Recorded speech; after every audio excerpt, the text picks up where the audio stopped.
Good morning, friends. It's Wednesday, January 19th. The snow is beautiful outside. The roads are clear, and it is the middle of winter here for us. I want to tell you that we had a wonderful worship this past Sunday, and it's just good to be in person. And even though the numbers are smaller in the sanctuary at this time of year, and because of the sickness that is out there, still many of you are joining us online, and we're grateful to be able to do that, and grateful to Luke Kaiser, who makes that all happen every week and even through this e-news. So this weekend is our all-church retreat. There will be about 50 of us that will go to Ligonier Camp and Conference Center and enjoy the weekend there in that space. It's a really special place for many, many of us. It's kind of where some of us meet the Lord in a new way as we are away from our homes. But we will have worship here at Elfenwild on Sunday, even though some of us are gone.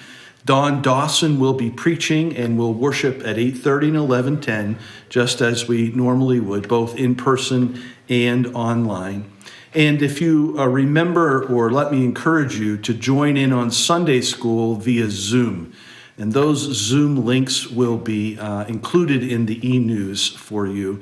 So all the children, and the only adult class that's in person is the Exodus class that's led by Ted Wood, and they meet in the chapel. So also then on Sunday, January 30th, we have a few things going on that I'd like to bring to your attention. First of all, in between the services, right after the 8:30 service, we will gather in Fellowship Hall to say thank you to Amy Meyer for her 4 years of serving Christ on the staff here at Elfenwild Church. This will be her last month of being on staff, and we want to thank God for her ministry. So if you want to come in person, we'll be in the Fellowship Hall about 9:40.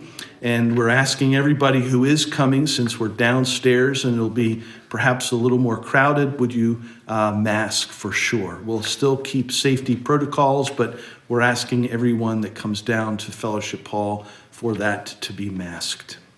Also on Sunday, January 30th, we have our annual congregational meeting.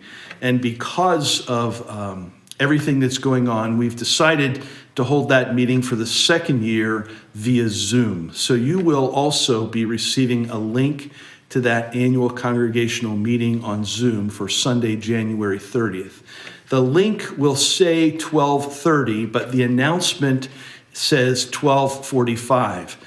The reason for that is there's no way to schedule a Zoom meeting except on the half hour. So I just chose 12:30. That's after worship on Sunday, January 30th. You have time to get home.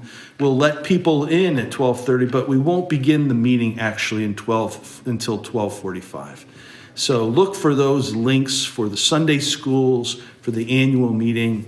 We're grateful to be able to join you online, and we're grateful for those who are able to come in person.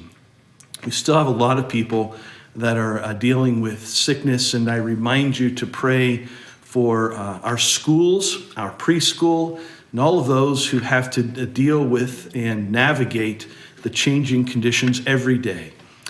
Just like the public schools, even our preschool struggles with keeping the staff intact as people need to quarantine or they're sick at home with themselves or their family. So please be prayerful about all of that. I mentioned last week on the e-news that I read through the Bible this year chronologically. I finished the book of Job this week. It was good to do that and be reminded of God's faithfulness there. But I picked back up then in the Genesis story, and I read something this week that really has challenged me and caused me to reflect a little, and I want to share that with you. You may remember that God made a promise to Abram that he would make many nations from him. And Abram was surprised because he and his wife Sarai were older in age. In fact, they were beyond childbearing years. So he wondered and sort of laughed how God would keep that promise and fulfill that covenant. So after waiting for that to happen, Sarai and Abram decided to take matters into their own hands. And Sarai offered to Abram her maidservant Hagar. And Abram conceived and had a child with Hagar. And that child was named Ishmael. And so Abram and Sarai sort of took upon themselves to do what God said he was going to do. And they were not patient. They did not trust God to keep his word. They were unwilling to wait to see how God would fulfill his promise.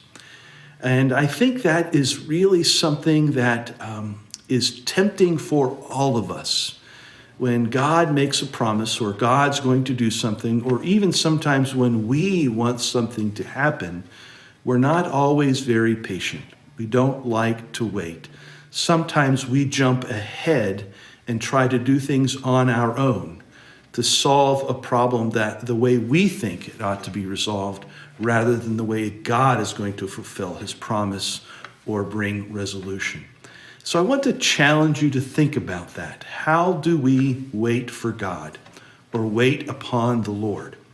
And that has reminded me of a common passage that we read in different times, but particularly when things are hard or when there's a struggle. And it's from Isaiah chapter 40.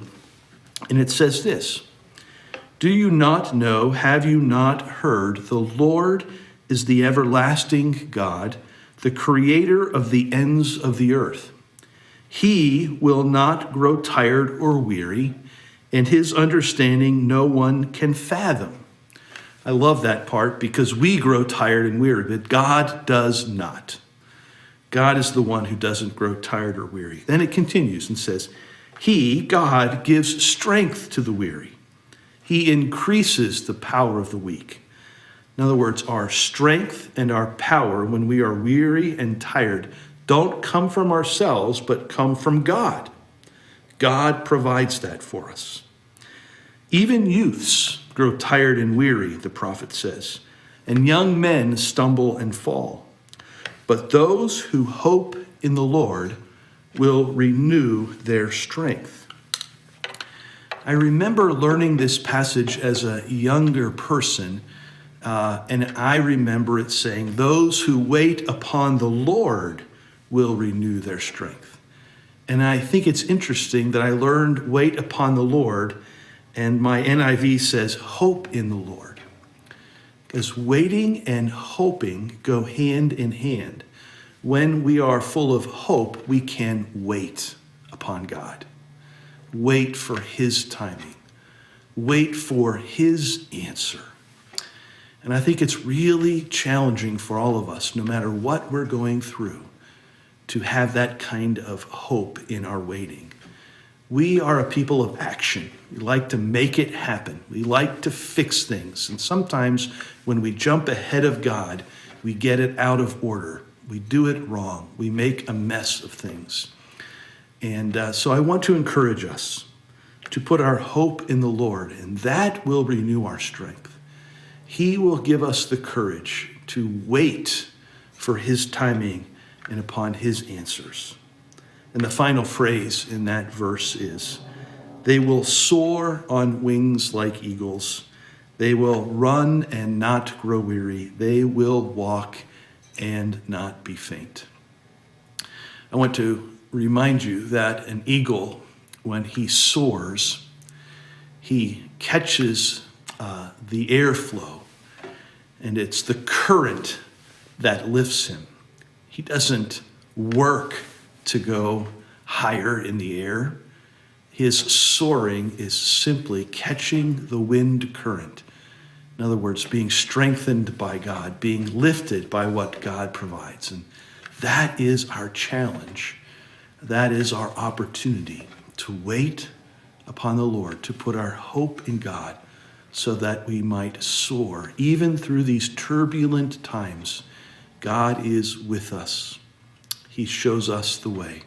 Let's trust him and his timing.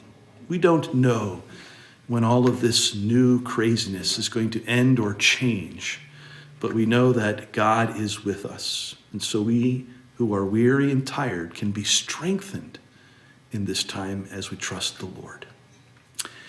It's good to come to you each week. I look forward to these times. I hope you are well. I always enjoy hearing from you. Please reach out with an email or a text or a phone call. We love you. If there's anything we can do for you, please let us know. God bless you. Take care. Have a great day.